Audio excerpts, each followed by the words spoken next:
E aí galera, beleza? Bem-vindos a Vegetal Vermelho. Hoje a gente vai discutir por que há diálogo.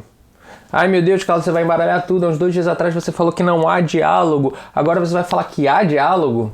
Vamos complicar as coisas, porque às vezes complicar as coisas pode ser muito bom. Simplificar é bom também, mas complicar pode ser importante, pode fazer nosso cérebro trabalhar um pouco. Então vamos lá?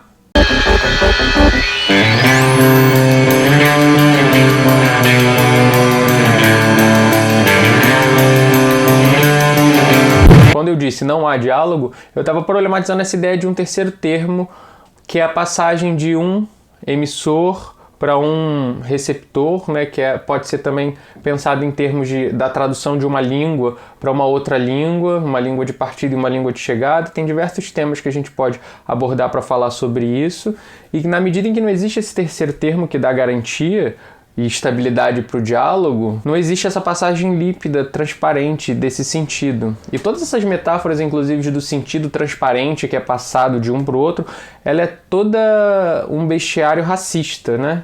Associada à visão, à visibilidade, e essas metáforas da visibilidade, elas sempre estão associadas a uma branquitude, esse monopólio da visão, em detrimento dos outros sentidos. Talvez a gente pudesse pensar o tocar, uma centralidade no tocar, para pensar uma materialidade também.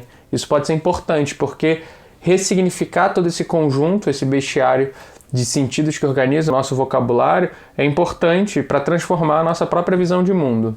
Como eu tenho sustentado ao longo do canal, em vários vídeos você vai me ver falar sobre isso. Mas então a questão é que, na medida em que não há esse terceiro termo, isso não quer dizer que não há diálogo. Há diálogo sim, mas esse diálogo, esse terceiro termo, ele não é algo dado previamente, existente, presente a si, evidente, mas ele é algo que somos nós mesmos que construímos na relação com ele.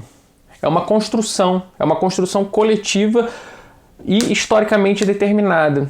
A língua portuguesa é uma construção coletiva com a qual eu me comunico com vocês. E dentro da língua portuguesa existe a forma mais ou menos correta e mais ou menos errada de eu me expressar com vocês, e esse mais ou menos correto e mais ou menos errado, para ser claro, é simplesmente eu ser compreendido. Se eu estou falando aqui, não tem nada a ver com regra gramatical e norma culta, tem a ver com que haja compreensão. Se está havendo algo como uma compreensão, quer dizer que a gente tem uma partilha, que a gente partilha algo de comum aqui, que é construído e que faz com que exista uma conversa possível.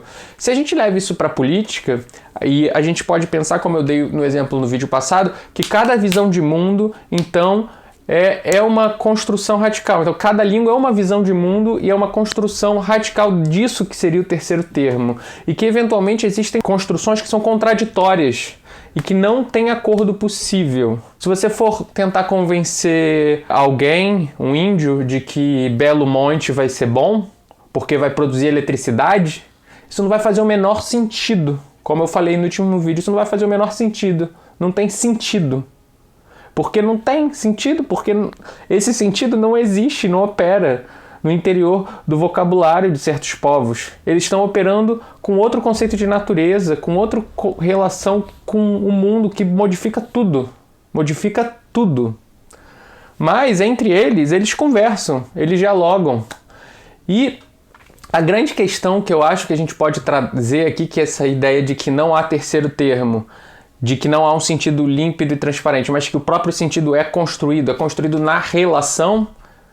Primeiro, isso significa uma primazia de uma certa coletividade, né? Uma primazia de uma certa relação em detrimento do indivíduo. Isso não significa que não haja indivíduo.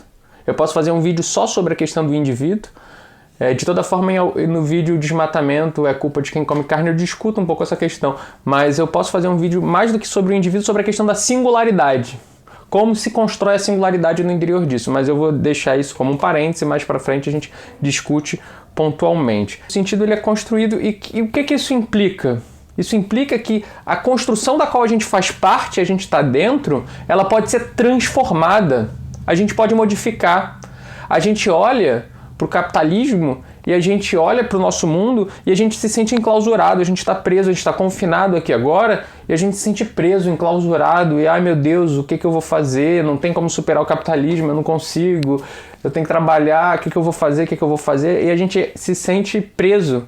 E esse niilismo, essa descrença de que é possível a transformação, isso é um produto do nosso próprio sistema. É um mecanismo que faz com que as coisas se reproduzam e se mantenham no estado que elas se encontram. E a gente entender que não existe esse terceiro termo, isso significa que a gente é capaz de transformar. E é muito simples, olha para a história.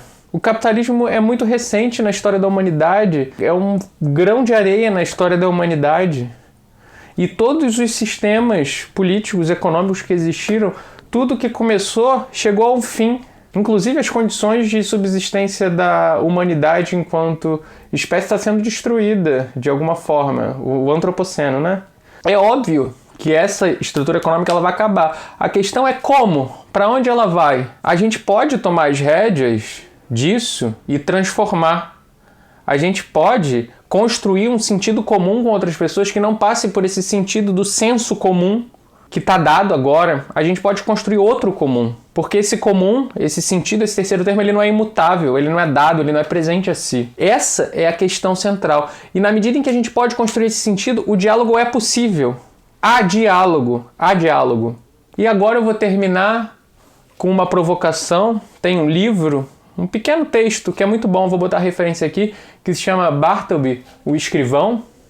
E nesse texto o Bartleby, ele trabalha num escritório, como o título diz, ele é um escrivão, e ele entra no movimento de tudo que o chefe dele manda ele fazer, ele fala, eu preferia não, eu preferia não, eu preferia não, eu preferia não, e ele leva isso até o limite do enlouquecimento. Imagina na sua vida, sai na rua e tudo que alguém fala com você, você fala, eu preferia não, eu preferia não, eu preferia não, eu preferia não, eu preferia não, e age dessa forma. Leiam, é interessante. Mas então eu vou provocar vocês, a gente pode, por exemplo, dialogar e construir junto com as pessoas que no ímpeto bartolbiano dizem eu prefiro não reproduzir essa estrutura que destrói os corpos dos trabalhadores. Eu prefiro não fazer parte dessa civilização que trata os animais enquanto mercadoria, que destrói a vida e massacra a vida de diversos povos racializados, que persegue pessoas trans, que reproduz toda sorte de violência em nome de um mercado mundial, em nome de uma forma única de existir, em nome de um único sentido que estrangula todos os outros. Estrangula nós, estrangula os animais, estrangula todo mundo que prefere não fazer parte de tudo isso que está aí. Então a gente pode pensar um diálogo, uma aliança subterrânea entre todos aqueles que preferem não. Eu prefiro não, e você? Bora conversar? Considere o veganismo, mas que ele seja popular, anticapitalista e interseccional. Valeu, galera!